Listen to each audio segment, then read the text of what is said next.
All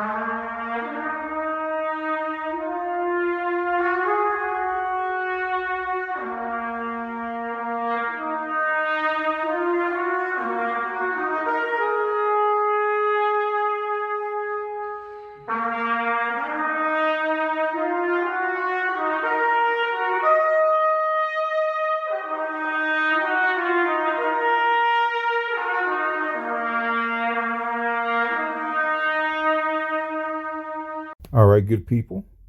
Now, everybody remembers when we did the story about Sha'Carri Richardson, and I was telling you about the subculture of violence book, and there was a study in Philadelphia. I think it was 1964, if I'm not mistaken, because the book was printed in 1967.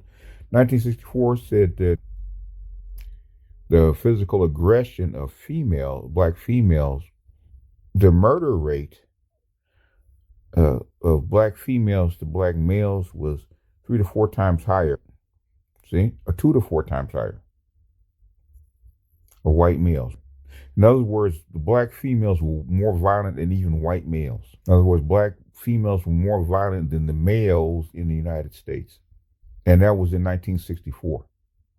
And I know a lot of people doubt that, because this can't be, it's an anomaly, it's just one cities, one study, it doesn't mean anything.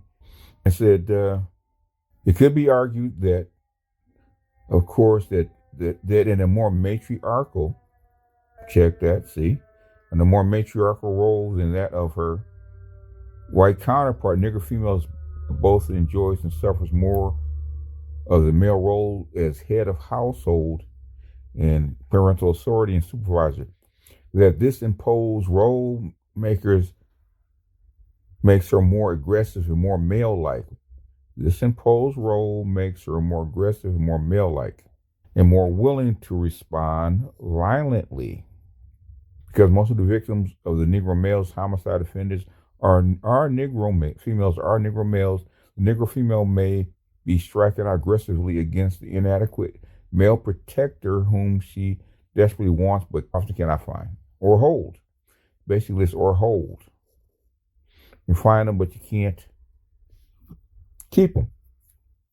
So, everybody's saying that this is a good theory, and you find this one data point, but the thing is, it doesn't mean anything, is because there's no other data.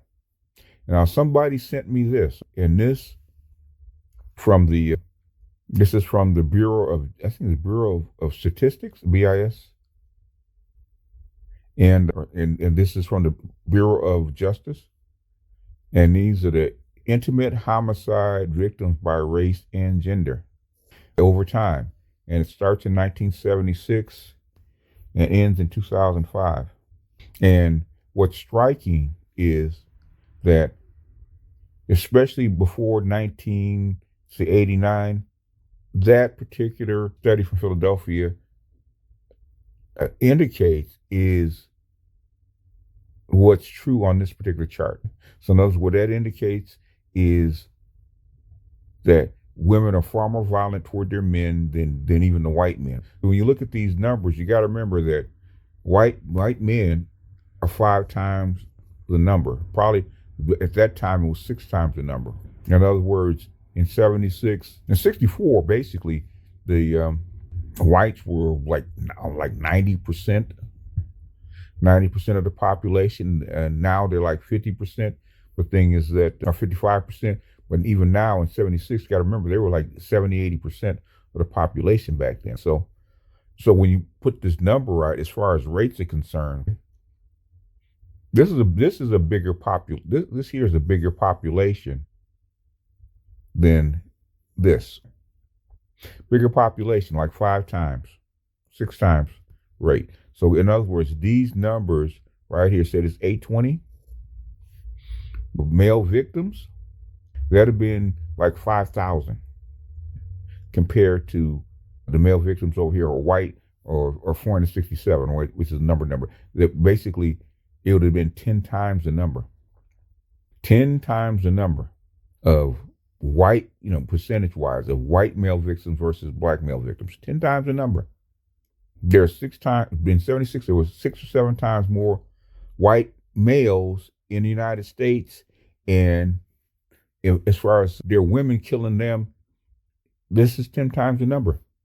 We're still almost twice the number of victims of our women than the white males for their females, right? Our numbers are similar to white females, even though white females outnumber us by 6 or 7 times. They outnumber us. And you look at this, guess what? We're almost there. When you look at the black female, right? In fact, even though 709 is large, the thing is that they outnumber us. They kill more of us than the other way around.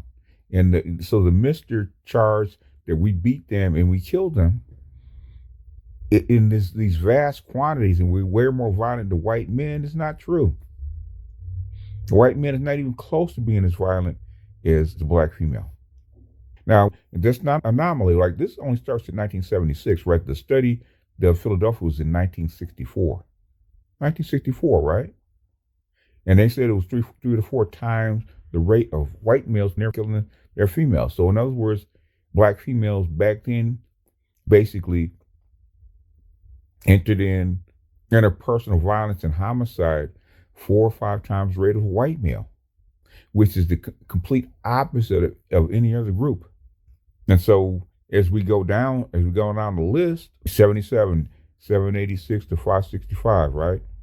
78, 689 to 577, 79, 700 to 590, 694 to 584, 684 to 582, in 81, in 82, 607 to 504, 580 to 511, 84, 515 to 463, 85, I guess is a good year for the males, right? We closed the gap, 512 to 491. Out of all those years, this is the only time this is the time it started being close. 87 is dead even. Now, as we go down, you can see that the number of interpersonal violence between male and female actually got number lowered. In other words, basically went down dramatically. And now, as you can see how it goes further and further down, right? It really wasn't until 1990 where you start to see it basically the numbers flip. And it's basically because the black females stop killing black males at that alarming rate. So now now it looks more like, even though it's still not equivalent, white males versus white females. And the thing is, you would think that white males were gentler, and they're not.